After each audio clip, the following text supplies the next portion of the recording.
15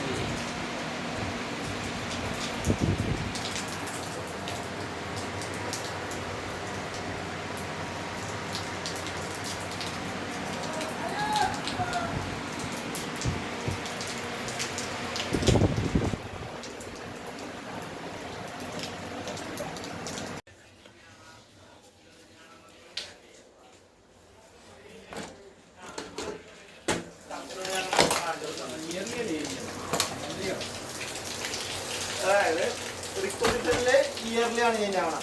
കാരണം ഇയർ മാത്രമേ ചേഞ്ച് ആവുള്ളൂ. 2025 2026 അപ്പൊ 2026 ആവുമ്പോൾ വീണ്ടും 1 2 3 എന്ന് പറയുന്നത് തുടങ്ങും. ഡിഫക്ട് ലിസ്റ്റ് ഓരോ മാസത്തെ ഡേറ്റ് ഇടണം. അതായത് ഇപ്പോൾ ഓഗസ്റ്റിലെ ഡിഫക്റ്റ് 01 ഓഗസ്റ്റ് 2, രണ്ടാമത് ഡിഫക്റ്റ് 02 ഓഗസ്റ്റ്.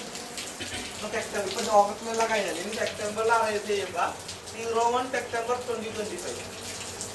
അതെ, ഒക്ടോബറിൽ അറേഞ്ച് ചെയ്യുമ്പോൾ ഇപ്പൊ ഓഗസ്റ്റിലൊരു സെപ്റ്റംബറിൽ ഒരു 3 ഡിഫക്റ്റ് വന്നിരിക്കട്ടെ. രണ്ടാമത്തെ ഡിഫക്റ്റാണ് നമ്മുടെ ക്ലോസ് ആയത്.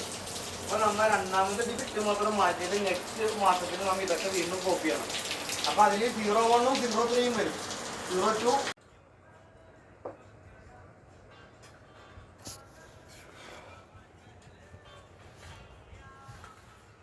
सेंटिनल के सेकंड मास्टर विलास में सो गया। हाँ क्यों नहीं, रोज दोपहर को विलास में सो रहा है।